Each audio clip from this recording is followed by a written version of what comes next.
సంతోషంగా ఉంటాడు. ఎందుకంటే టీం పర్ఫార్మెన్స్ అది. 61 పరుగుల తేడాతో గెలిచారు. అసాధారణమైన గెలుపు ఇది, సాధారణమైన గెలుపు కాదు. 61 రన్స్ తేడాతో గెలిచారు. ఇదే బిగ్గెస్ట్ మార్జిన్ ఇండియా గెలుపులో.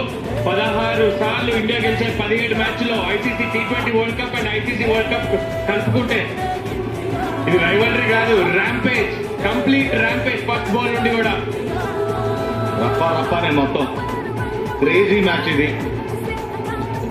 అన్బిలీవబుల్ పర్ఫార్మెన్స్ ఇచ్చారు. Hats off to Surya and his team.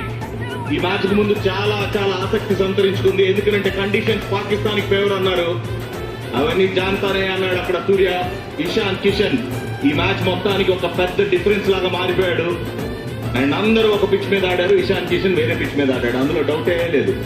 Tufani నాక్ ఆడాడు. సూపర్ ఎయిట్ కి క్వాలిఫై అయిపోయారు team India. Suryakumar Yadav and team చాలా ప్రౌడ్ ఉండాలి ఎఫర్ట్ తోటి. Great victory for team India. Hearty congratulations.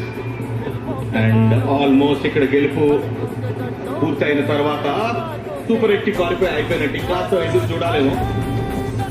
మరి ఒకసారి ఇండియా వర్సెస్ పాకిస్తాన్ ఫలితాలు చూడండి. 2007లో మ్యాచ్ అయ్యింది, బౌలౌట్ అది. 2007 ఫైనల్ గెలిచారు, 2012లో గెలిచారు, 2014, 16, 21, 22, 21లో పాకిస్తాన్ గెలిచారు. అది అందరికీ చాలా చేదు అనుభవాన్ని ఇచ్చింది. దాని తర్వాత రోహిత్ ఇక డిసైడ్ అయ్యాడు, మనం ఇలాంటి క్రికెట్ కాదు, బ్రాండ్ మార్చాలి అన్నాడు. ఆ అగ్రెసివ్ బ్రాండ్ ఆఫ్ క్రికెట్ ఆడారు. అండ్ దీంతో గెలుపు. టీ20 వరల్డ్ కప్ ఫైనల్ కూడా హార్దిక్ పాండ్యానే గెలిపించాడు. లాస్ట్ ఓవర్ తనే వేసాడు. ఇక్కడ పాకిస్తాన్ తో కూడా లాస్ట్ వికెట్ హార్దిక్ పాండ్యానే తీశాడు.